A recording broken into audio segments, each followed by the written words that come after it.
Heroine Kajal Agarwal main లీడ్లో వచ్చిన కొత్త cinema Satyabhama మొన్న శుక్రవారం జూన్ 7న రిలీజ్ అయిన విషయం తెలిసిందే. ఇక మొదటి రోజు ఈ సినిమా కేవలం 40 లక్షలు గ్రాస్ మాత్రమే కలెక్ట్ చేస్తే సినిమా టాక్ బాగుండి రివ్యూస్ బాగానే వచ్చేసరికి నిన్న శనివారం రెండో రోజు కలెక్షన్స్ కొద్దిగా పెరిగాయి. నిన్న ఈ సినిమా 50 లక్షలు గ్రాస్ అయితే కలెక్ట్ చేసింది.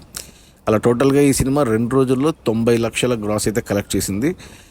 మంచి కలెక్షన్స్ అనే చెప్పాలి. పోటీలో మనమే ఉంది, ఆ సినిమా బాగా కలెక్ట్ చేస్తుంది. ఇంకో సినిమా లవ్ మోల్ ఉంది, ఆ సినిమా కలెక్షన్స్ లేవు.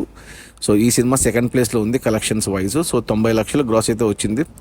ఇక అందులో థియేటర్ల రెంట్లు, గవర్నమెంట్ ట్యాక్సులు, ఖర్చులను తీసేస్తే డిస్ట్రిబ్యూటర్ షేర్ వచ్చేసి 50 లక్షల దాకా ఉంది. ఈ సినిమా హిట్ అవ్వాలి బాక్సాఫీస్ దగ్గర అంటే 2 కోట్ల షేర్ రావాలి. 2 రోజుల్లో 50 లక్షలు వచ్చాయి షేరు. ఇంకా 1.5 కోటి షేరు వస్తే సినిమా హిట్ అవుతుంది. ఈరోజు ఆదివారం, ఈరోజు కలెక్షన్స్ కొద్దిగా పెరగవచ్చు. సో నాకు తెలిసి ఈరోజు పర్లేదు, బాగానే వస్తాయి. ఇక మిగతా రన్లో సినిమా బ్రేక్ ఈవెన్ అందుకుంటుంది, హిట్ అనిపించుకుంటుంది అని అనుకుంటున్నా. చూడాలి మరి ఈరోజు కలెక్షన్స్ ఎలా ఉంటాయో. అది మన కాజల్ అగర్వాల్ కొత్త సినిమా సత్యభామ రిలీజ్ అయిన మొదటి 2 రోజుల్లో 90 లక్షల గ్రాస్. Okay, bye.